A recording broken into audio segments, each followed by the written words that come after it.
Avec Minispot, j'apprends tellement de choses. Avec Minispot, j'apprends tellement de choses. J'espère que mon Seigneur sera satisfait de moi. J'espère que mon Seigneur sera satisfait de moi. Alhamdulillah, Alhamdulillah, Alhamdulillah, Alhamdulillah. Que l'islam et mon iman soient de plus en plus forts, afin d'être auprès d'Allah. Voici le véritable trésor. Assalamu alaikum les enfants. Aujourd'hui, Inch'Allah, nous allons voir l'histoire de la belle vie. Un jour, un homme vivait sur une île solitaire en plein océan avec sa femme et ses 2 enfants. Ils s'y étaient réfugiés après que leur bateau ait chaviré lors d'un naufrage. Ils se nourrissaient de plantes et de fruits qu'ils trouvaient sur l'île pour se maintenir en vie. Parfois, le père trouvait du gibier ou pêchait du poisson.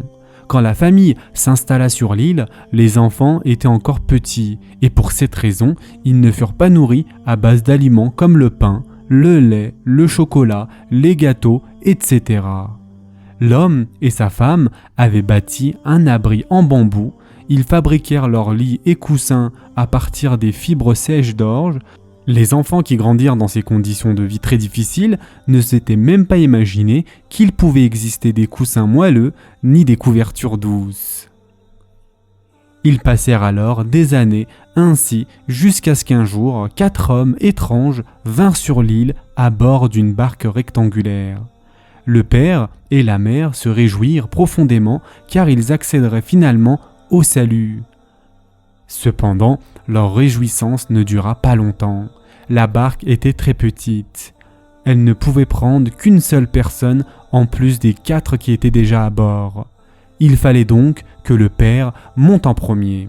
Les 4 hommes prirent le père et ils s'en allèrent tous. Sa femme et ses 2 enfants, qui restèrent derrière lui, commencèrent à pleurer. Le père faisait des signes d'au revoir avec la main, tout en versant des larmes, disant « Ne vous attristez pas, l'endroit où je pars est meilleur qu'ici.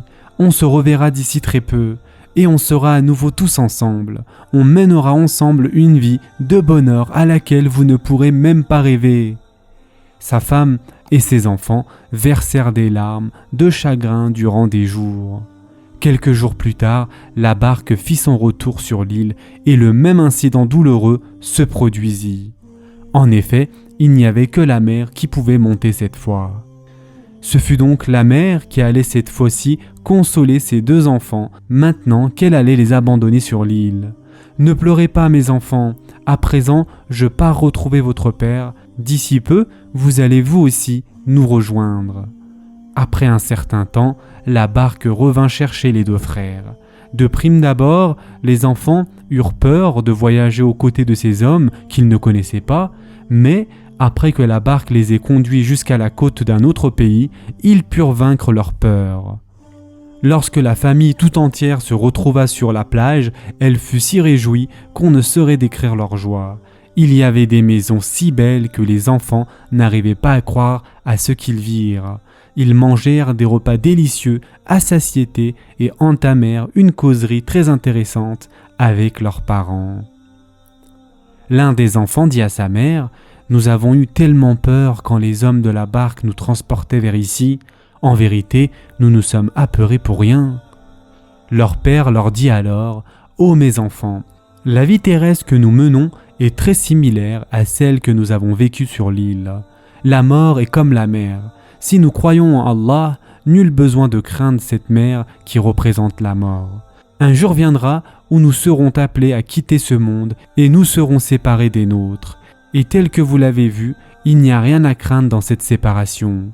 En effet, on retrouvera ses siens dans l'autre monde et nous vivrons tous dans un grand bonheur éternel si l'on s'y prépare dignement au préalable.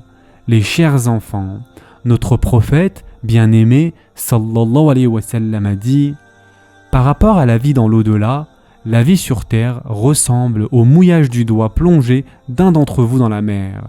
Regardez l'eau qu'il y a sur le doigt de cette personne. » Par là, le prophète sallallahu alayhi wa sallam voulut dire que la vie dans l'au-delà est comme la mer, la vie sur terre est quant à elle comme une goutte d'eau. Et ce hadith a été rapporté par Muslim. Ce sera tout pour aujourd'hui. N'oubliez pas de vous abonner et d'activer les notifications afin de ne rien rater. À très vite les enfants pour le prochain épisode.